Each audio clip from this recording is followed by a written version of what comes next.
बिस्मिल्लाहिर्रहमानिर्रहीम। अस्सलाम वालेकुम वरहमतुल्लाहि वबरकातुहू। नाज़रीन, मैं हकीम खालिद महमूद नक्शबंदी मुजद्दिदी एक नई वीडियो के साथ हाजिर हूँ और आप सबको अपने चैनल पर खुशामदीद कहता हूँ।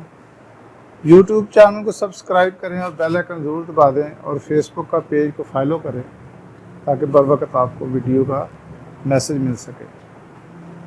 व इज़ा मरिदतु फ़हुव यशफ़ीन, जब भी मैं बीमार होता हूँ वही अल्लाह शिफा देता है। शिफा देने वाली अल्लाह की ज़ात है। दुआ खाने से पहले ये दुआ लाजमी पढ़ लिया करें, अल्लाह ताला फिर उस दुआ में शिफा रख देते हैं।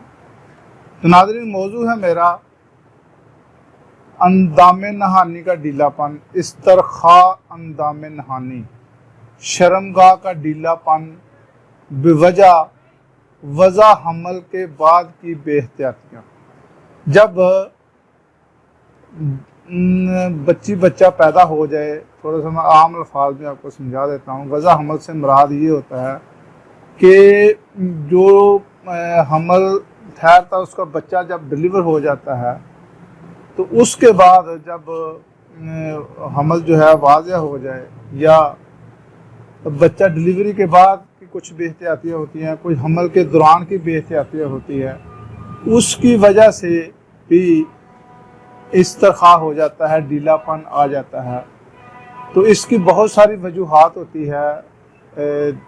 आम जिस्मानी कमज़ोरी, कसरत मुबाशरत और वज़ा हमल के बाद की बेहतियातियाँ, लिकोरिया और बहुत सारी वजूहात हैं। ये जो आज का जो टॉपिक है यही है कि वज़ा हमल के बाद की बेहतियातियाँ। अगर इस वजह से अंदाम नहानी या शर्मगाह में ढीलापन आ गया है, इस्तरखा हो गया है, तो उसके लिए ये मैं आज आपको नुस्खा नंबर 3 बताने लगा हूँ। 2 नुस्खे इससे पहले बता चुका हूँ। आज जो नुस्खा है वो नुस्खा नंबर 3 है। तो इसको बनाएं और बनाने के बाद इस्तेमाल करें तो इंशाअल्लाह ताला बहुत सारे फ़ायदे आपको मिलेंगे। तो नोट फरमा लें।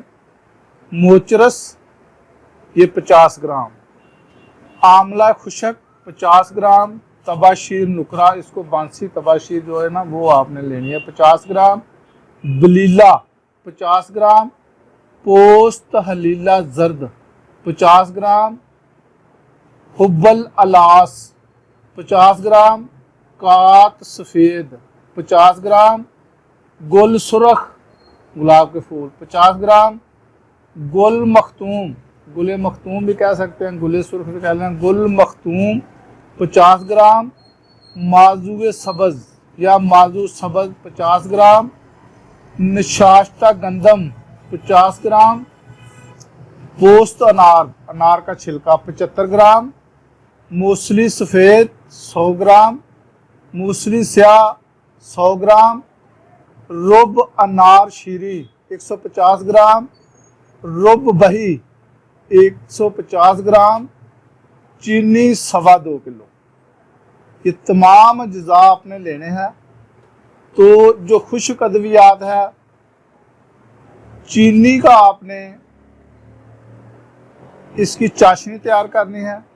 उस चाशनी में, चीनी में आपने जो रुब बहिया और रुब अनार है वो उसमें डालना है, पानी नहीं डालना उसमें। ये दोनों चीज़ें उसमें डाल के उसका आपने चाशनी तैयार करनी है। जब उसमें तार बन जाए, 75% चाशनी तैयार हो जाए, तो जितनी बाकी अद्वियात है वो सब को आपने कूट कर उसका सफ़ूफ बना लें और सफ़ूफ बनाने के बाद उसमें आप वो डाल दें और फ़ौरन जो है उसको नीचे उतार दें। नीचे उतार के उसको खूब अच्छी तरह मिक्स करें। ये एक मजून टाइप बन जाएगी। और अगर ज़्यादा देर आपने महफूज रखना तो उसमें आप 7 लेमू 2 ग्राम आप उसमें डाल दें ताकि ये ख़राब ना हो, महफूज रहे। अगर आपने इसको जल्दी इस्तेमाल कर लेना तो फ्रीज़ कर लें, कोई उसमें फिर ये 7 लेमू डालने की ज़रूरत नहीं है। तो ये तो नुस्खा हो गया आपको खाने के लिए। ये खाना कैसे है? 10 ग्राम सुबह, 10 ग्राम शाम।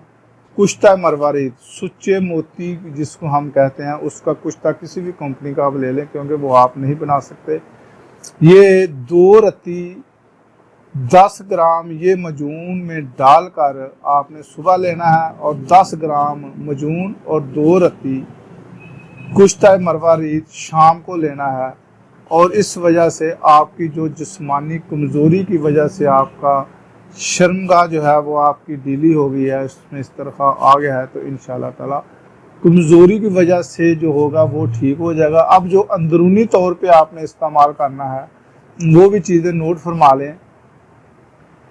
مازو، تخم حماز، خبص الحدید مدبر، یہ جوز السرو، آملہ خشک، چھڑیلا، زعفران، یہ آپ نے ہم وزن لینا ہے۔ آدھا آدھا تولہ لے لیں، تولہ لے لیں، یہ آپ کی مرضی ہے۔ اس کو اچھی طرح بریک پیس کر جیسے میدا ہوتا ہے یہ آپ نے اس کو رکھ لیں۔